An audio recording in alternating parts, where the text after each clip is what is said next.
আমরা শুরু করছি ভোট ধুরন্ধরের গল্প। ইনি হামজানন বা ধুরন্ধর যেটা এসেছে, তার মতে লিয়ারই জয় করবে না, কিন্তু এদের হাতেই আছে যে এরা কোন কোন বিধানসভায় কোথায় কোথায় জয় করাবেন। আমাদের সামনে সেরকমই এক ভোট ধুরন্ধর হচ্ছেন নুরুল ইসলাম। সাঁইথিয়া বিধানসভার তিনি একজন বিখ্যাত ভোটকর্মী এবং একই সঙ্গে তিনি সিউড়ি 2 ব্লকের তিনি হচ্ছেন ব্লক সভাপতি তৃণমূল কংগ্রেসের। আমরা এসে গেছি নুরুলদার কাছে। আচ্ছা নুরুলদা, তুমি কবে থেকে ভোট করছো? আমি তো অ্যাকচুয়ালি রাজনীতিতে তো আমার হাতে খড়ি হচ্ছে 1979 থেকে, মোটামুটি 81 82 এরকম সময় থেকে আমি মোটামুটি ভাবে খুব সক্রিয়তার সঙ্গে ইলেকশন সহ দলের বিভিন্ন তখন কি দেওয়াল লিখতে? হ্যাঁ, তখনকার দিনে দেওয়াল লিখন ছিল খুব কষ্টসাধ্য, ব্যয়বহুল আমাদের কাছে। সেই মানে কিরকম করে আর্থিক ভাবে বলি, তখনকার দিনে আমরা যেটা করেছি আমার মনে পড়ে, কখনো কখনো খুব উন্নত মানের যদি হতো তো রবিন ব্লু দোকান থেকে একটু সে আগে গুটি গুটি রবিন ব্লু পাওয়া যেত, সেগুলোকে ভিজিয়ে রেখে গুলে এটা হতো। আবার কখনো কখনো এমনটা করেছি আমরা, ওই যে ড্রাইসেল যে ব্যাটারিগুলোকে ভেঙে, পোড়া ব্যাটারিগুলোকে ভেঙে তার মধ্যে থেকে কালি বেরোয়, একটা কালি পাওয়া যায়, যেটা ওই কালিটাকে ডাস্ট করে বাড়িতে শিলনোড়া দিয়ে গুঁড়ে ভাতের মাড়ের মধ্যে গুলতাম। ভাতের মাড় বা ফেনা যেটাকে বলে, সেই ফেনা দিয়ে গুলতাম। সেটাতে ওটা একটা আঠার কাজ করতো, যার ফলে তো দেওয়ালে লিখলে কিন্তু জলে ধুয়ে যেত না। আর তুলি তো তখনকার দিনে দূরস্থ ছিল। তুলি তখন আমরা যেটা করতাম সচরাচর, ছোট ছোট গ্রামে যে আমাদের আগাছার মতো ছোট ছোট খেজুরের গাছ হতো, খেজুরের পালিটাকে ছাড়িয়ে দিয়ে, খেজুরের ওই একটা ফালিকে ছাড়িয়ে তার ডাঁটাটা, তার গোড়ার দিকটাকে নিয়ে, তখন তো সিপিএম এর আমল, লিখতে দিনে লিখতে সাহস পেতে তখন।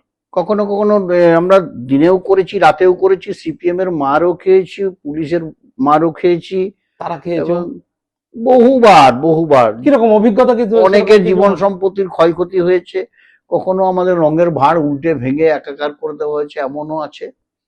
সে দৃশ্য ঘটেছে সে মামজামানায়। না, সেটা কি শুধু সিউড়ি 2 অঞ্চলে? না, সর্বত্র হয়েছে, নট অনলি সিউড়ি 2, সারা ওয়েস্ট বেঙ্গল এটা চলেছে, তবে সিউড়ি 2 এটা হয়েছে। না, এরকম কোনো অভিজ্ঞতা রাতে করেছো, কুকুর লেগেছে, তারা করেছে তোমাকে, পালিয়ে গেছো, গাছে উঠে গেছো? না, আমরা চেষ্টা করতাম রাতে কাজ করার, দিনেও করেছি, রাতেও কাজ করার চেষ্টা করতাম। এই জন্যই কি আমরা তো গ্রামের মানুষ, আমাদেরকে কৃষিকাজের সঙ্গে যুক্ত, আমরা তো কৃষিকাজের সঙ্গে যুক্ত থাকতাম, দিনে ব্যস্ত থাকতাম, সেজন্য কখনো কখনো রাতকে সন্ধ্যের পরকে আমরা বেছে নিতাম। তবে হ্যাঁ, আস্তে আস্তে শক্তি সঞ্চয় করেছি, সিপিএম এর মার খেয়েছি, দেওয়ালে পিঠ ঠেকে গেছে, আমরা আবার ঘুরে দাঁড়িয়েছি, এরকম পরিবেশ পরিস্থিতি তৈরি হয়েছে। এখন কি সেটা পুরোই পাল্টে গেল? এখন কি প্রযুক্তিগত দিক দিয়ে এখন ছাপা আসছে? না, এখন সবটাই পাল্টেছে আমি বলি। এখন তো যেমন প্রযুক্তিগত দিকে দারুণ প্রোগ্রেস হয়েছে, যার জন্য তো আজকাল নিত্য নতুন ব্যাপার। এটা তো তখন ছিল না, এসব ফ্লেক্স এ সমস্ত ছিল না। ফ্লেক্স বলতে তখনকার দিনে আমি বলি খুব ক্রাইসিস ছিল, তবু যেটা করতাম আমরা, আমাদের মনে পড়ে যে সাদা কাপড় 1 মিটার 2 মিটার কিনে নিতাম, সেই সাদা কাপড়ের উপরে আর্টিস্ট দিয়ে কোথাও খুব কষ্ট করে, খুব ক্রাইসিস ছিল কিন্তু তবুও পাওয়া যেত না সবসময় এরকম মানুষ, তাদেরকে দিয়ে একটু লিখিয়ে নেওয়া, কোন প্রচার। তখন হয়তো অনেকে তোমার তখন তো কংগ্রেস করতে বোধহয় তোমরা, তখন আমরা কংগ্রেস ছিল, তখন কংগ্রেসের হয়ে অনেকে লিখতে, হুমকি আসতো বাড়িতে, প্রচুর হুমকি আসতো, কত আমাদের জীবন সম্পত্তির অনেকেরই ক্ষয়ক্ষতি হয়েছে, বহু কর্মী ঘরছাড়া হয়েছিল, জমি ধান কেটে নেওয়া হয়েছিল, বাড়ি ভাঙচুর করে দেওয়া হয়েছে, অনেক কিছু হয়েছে। তার মধ্যে থেকেই আমরা আস্তে আস্তে এগিয়ে এসেছি ওখান থেকে। আচ্ছা, সেটা তো এখন তোমরাও করছো বলছে যে যারা বিরোধী আছে। আমার তো মনে হয় যেমন প্রযুক্তিগত দিক থেকে একটা পরিবর্তন ঘটেছে, বিজ্ঞান প্রযুক্তির উন্নতি যেখানে হয়েছে, সাথে সাথে বাংলায় 2011 পর থেকে একটা বিশাল পরিবর্তন ঘটেছে। সবচাইতে বড় পরিবর্তন হচ্ছে সেটা হচ্ছে বাংলা ল অ্যান্ড অর্ডার এবং বাংলা শান্তি প্রতিষ্ঠা।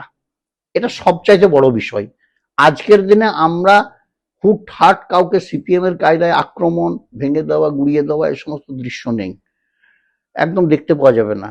ওটা যদি কেউ বলছে, অতিরঞ্জিত করে বলছে আজকের দিনে বিজেপি টিজেপি এই সমস্ত করছে, তো এটা আমরা চাই না। কেন মমতা বন্দ্যোপাধ্যায় মাননীয় মুখ্যমন্ত্রী তিনি এই কথাটাই বলেছিলেন কিন্তু, যে আমি শান্তি প্রতিষ্ঠা করব, এক, বদলা নয় বদল চাই। বদলা নয় বদল চাই, শান্তি প্রতিষ্ঠা করব, দুই হচ্ছে অনুন্নয়নের বাংলা উন্নয়ন এনে দেবো।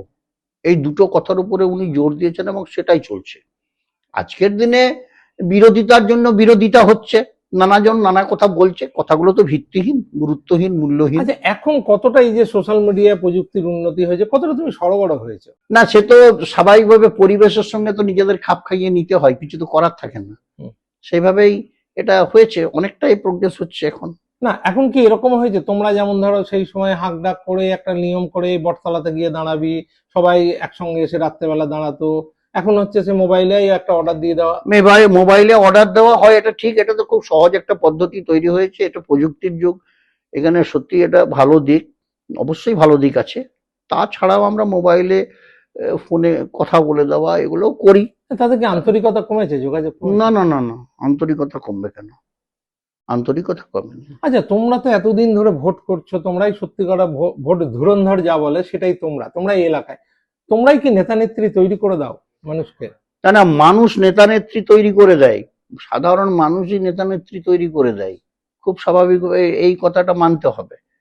মানুষ ঠিক করে দেয়, যে মানুষ কিভাবে ঠিক করে দেয়, একটা গ্রামে কোনো একটি ছেলে মানুষের কাজকর্মের মধ্যে দিয়ে সে কিন্তু পপুলার, সেই গ্রামের মানুষের কোনো সমস্যা হলে ঠিক ছুটে দেয় ওই লোকটির, ওই ছেলেটির বাড়ি চলে যাবে, পৌঁছে যাবে বিভিন্ন সমস্যা নিয়ে। এইভাবে কিন্তু সে মানুষের পাশে দাঁড়ায় এবং মানুষের কাজ করে দেয়, মানুষের বিপদের দিনে সে সঙ্গে থাকে এবং মানুষ যা বলে সেটা দেখে দেয়, করে দেয়, এটা একটা বড় ব্যাপার। স্বাভাবিকভাবে সে তখন মানুষের কাছে তার একটা গ্রহণযোগ্যতা বাড়তে শুরু করলো, যেহেতু মানুষ কোনো সমস্যা হলে তার কাছেই ছুটে যায়, অন্য কারো কাছে যায় না, সেই গ্রামে স্বাভাবিকভাবে নেতা তৈরি হয়ে যাচ্ছে আচ্ছা, অটোমেটিক। এই যে ধরো বামফ্রন্ট আমল থেকে তোমরা গেছো, এখন তৃণমূল আমলেও যাচ্ছ, তাহলে সেই সময় কি বাড়িতে, পরিবারে, সংসারে অশান্তি হতো না? অবশ্যই হতো, কিরকম ঝগড়া হতো? হতো। এটা আমার মা তখন বেঁচে ছিলেন, আমার মনে পড়ে, আমার মা মাঝে মাঝে বলতেন সংসারটাকে শেষ করে দিলি, এ করে দিলি। কারণ কার্যত তুমি তখন তো ছোট, আমি তো বড় না, তুমিই বড়। তখন আমি ব্যবসার মধ্যে ছিলাম না, তখনকার দিনে আমি কোনো ব্যবসাতে ছিলাম না, আমার চাষটাই আমার মেন, কৃষিটাই চাষ আমার, করেছো, নিজে হাল হ্যাঁ, একদম ধরেছো? নিজে নিজে নিজে কৃষিকাজ, নিজে পশুপালন, এগুলো আমার তো এখনো আছে। তোমাদের জানোই হুম যে আমার এখন পশুপালনটা আছে, হুম। আমার ডেয়ারি আছে আমার। তখনকার দিনে মানে কি, এই কদিন আগে, এক বছরও নয়, তারও কম, 11-12টা গাই ছিল, 12টা গাই ছিল। এখন লোকের অভাবে আর সেই গাইগুলোকে রাখতে পারিনি। আবার একটা গোটারি ফার্ম আছে। আমি তো এই কৃষির সঙ্গে মোটামুটি ভাবে আমি কিন্তু দেখো, related। তুমি বামফ্রন্ট আমলে থাকতে থাকতে তোমার এই গোটারি ফার্ম, তোমার এই ভালোবাসার জিনিসে কোনো আক্রমণ হয়নি, কিন্তু তৃণমূল না আমলে থাকতে না, থাকতে আমি তার বলি আক্রমণ হয়েছে। বলি ঘটনাটা হচ্ছে, আমি বলি, এই কথাটা হচ্ছে যে আমার গোটারি ফার্মে যে আক্রমণ হয়েছে, এটা পরিকল্পিতভাবে আক্রমণ হয়েছে। আমি সংবাদ মাধ্যমের কাছে অনেকবারই বলেছি, বোলপুর থেকে মদদ দিয়ে, বোলপুর থেকে উস্কানি দিয়ে, বোলপুরের নির্দেশে আমার গোটারি ফার্মের উপরে হামলা হয়েছিল। আমি আজকের দিনেও তাদেরও নাম কিছু বলতে চাই না, যদিও আপনারা সবই জানেন, আপনারা সাংবাদিক। এটা করেছিল, উদ্দেশ্য কি ছিল, যেমন জনৈক মানুষ সে আমাকে বলেছিল, আমাকে নয়, আমার সহকর্মীদের অনেকেই বলেছিল, আজকের দিনে তারা বলে যে মাঠে থেকে তুলে দে, ওকে মাঠে থেকে তুলে দে। এ দেখা গেল, আমি নাম করছি না, তিনি অটোমেটিক্যালি মাঠে থেকে উঠে গেছেন। আচ্ছা, কিন্তু আমি কিন্তু লড়াইয়ের ময়দান থেকে সরে যাইনি। মমতা বন্দ্যোপাধ্যায়, অভিষেক বন্দ্যোপাধ্যায়ের প্রতি আস্থা, বিশ্বাস, ভরসা, আদর্শ হিসেবে মেনে নিয়ে কিন্তু এই দলটা আমি করি। এখানে আমার কাছে সমগুরুত্ব কেউ নেই, আমার কাছে জেলায় আমার কাছে মমতা বন্দ্যোপাধ্যায়, অভিষেক না, বন্দ্যোপাধ্যায়। এই যে ধরো তোমার গোটারি ফার্মে আক্রমণ হলো, এই যে তুমি মার খেয়ে গেলে, তাহলে কি ধুরন্ধর মার খেয়ে গেল? না, ধুরন্ধর তো মার অভিযোগ। খাইনি। আই বাবা, আমি তো বলেছি, এসব ছাড়, এগুলো তো আমি বুঝি কেন হচ্ছে। আমার বিরুদ্ধে প্রশাসনকে লেলিয়ে দেওয়া হয়েছিল, হুম। প্রশাসনকে লেলিয়ে দেওয়া হয়েছিল, তারা আমাকে নানাভাবে চেষ্টা করেছিল হেনস্থার, কিন্তু মানুষ আমাকে বললো যে তোমাকে ছেড়ে যাব না, তুমি যে রাস্তায় চলো তোমার রাস্তাটাই সঠিক, কেন তোমার কাছে মমতা বন্দ্যোপাধ্যায় অভিষেক বন্দ্যোপাধ্যায় শ্রেষ্ঠ আর কেউ নয়, কিন্তু আরো যারা রয়েছে তাদের কাছে মমতা বন্দ্যোপাধ্যায় অভিষেক বন্দ্যোপাধ্যায় থেকে জেলার বোলপুরের কিছু লোকের গুরুত্ব তাদের কাছে বেশি, তাই তোমার রাস্তাটা ঠিক, এদের রাস্তাটা ঠিক নয়, সেই জন্য মানুষ আমাকে ছাড়েনি। আচ্ছা, এর প্রভাব কি এবারে ভোটে পড়বে? সিউড়ি 2 কি কি হবে? যারা ভুল পথে হেঁটেছিলেন তারা স্বাভাবিকভাবেই তারা সবাই চলে এসছেন, সঙ্গে আছেন, খুব সুন্দর রেজাল্ট হবে। গত পার্লামেন্ট ইলেকশনে 2024-এ 28,141 আমাদের জয়ের ব্যবধান ছিল। বিধানসভায় ছিল তো বোধহয় 15-16 মধ্যে ছিল লাস্ট 21-এর এবারে কি বিধানসভায়। হতে পারে? ভালো রেজাল্ট হবে, এবং ওই লোকসভায় যে রেজাল্ট ছিল সে রেজাল্ট হবেই হবে। না, কোনো আলাদা করে কোনো পদ্ধতি নিচ্ছ, কোনো কিছু এবারে না না, প্রযুক্তি- পদ্ধতির কিছু নেই, একদম সিম্পল। আমাদের দলীয় নির্দেশ অনুযায়ী যে পদ্ধতি সেটা হচ্ছে যে কমিউনিকেশন, মানুষের কাছে যাও, একদম মানুষের সঙ্গে কথা বলো। জনসংযোগের মাধ্যমে মানুষকে বোঝানো এবং বলা, মানুষের সুবিধা অসুবিধা জানা, এ কথা আমাদের নেত্রী বরাবর বলেন যে এবং মানুষের সেটা কাছে পৌঁছে যাও, মানুষ কি বলছে শোনো, এবং সেটাই মানুষ তোমার যেটা কথা বলে বলো। সেইটা করো, এ কথা দিদির কথা বরাবরেরই, এইটাই একমাত্র তোমার কাছে একমাত্র পড়ে। এইটাই, এবং এইটাই তোমার একমাত্র অস্ত্র। এইটাকে নিয়েই আমরা চলছি। তাহলে যে জিনিসটা দেখা যাচ্ছে, এখনকার যিনি ধুরন্ধর, পুরন্দরপুরের যিনি ধুরন্ধর, সিউড়ি 2-এর যে যিনি ধুরন্ধর, তিনি কিন্তু একটি রাস্তায় ফলো করছেন, সেটি হচ্ছে সংযোগ, মানুষের সঙ্গে সংযোগ, এবং এই সংযোগের ভিত্তিতেই তার সঙ্গে বুদ্ধি যোগ করে তিনি এগিয়ে চলেছেন, এবং তার আশা এবারও তিনি জয় পাবেন। এবং যেভাবে হামজা কবজা করেছিল পাকিস্তানে গিয়ে, আমার মনে হয় এই ভারতবর্ষে, এই পুরন্দরপুরে, এই সিউড়ি বিধানসভায় ঠিক কবজা করবেন আমাদের নুরুল ইসলাম, সিউড়ি ব্লকের ধুরন্ধর ভোটকর্মী।